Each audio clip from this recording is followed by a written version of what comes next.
Professor Snyder, you know, when I was listening to that very tight recitation of Russian history and Russian failures, I was, of course, thinking of you and wondering, how does the Russian mind process those facts?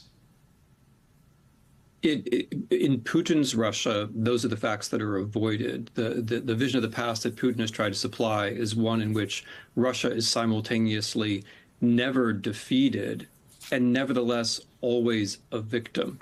And this is why it's so helpful to have a good Polish government, a sound government in one of Russia's neighbors, why it's so good to know something about history, because it reminds us that the moments when Russia has actually made good policy choices have been the moments after defeat in Crimea, after defeat against Japan. These are the moments when it seemed like something in Russia could change. So we should remember that Russia has been defeated, but also take courage in the thought that Russia ought to be defeated, also for the good of Russians. When you hear the Polish foreign minister saying these things, there's such a clarity to it that I'm sure everyone there agrees with, and including possibly secretly even members of the Russian delegation, understand that what he's saying is actually true.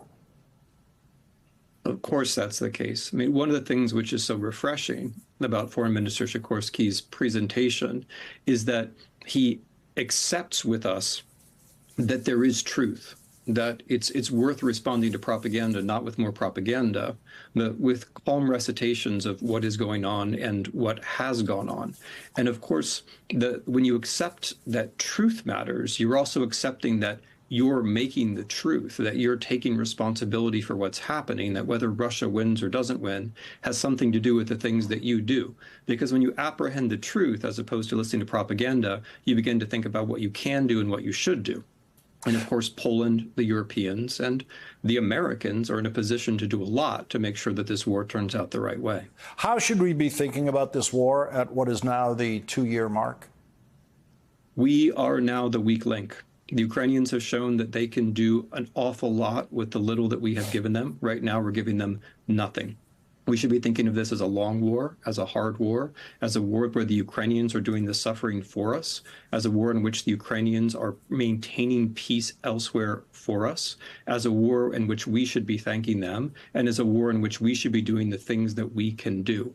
All we have to do is supply them with what they need, and then we and they and everyone else will reap the benefits.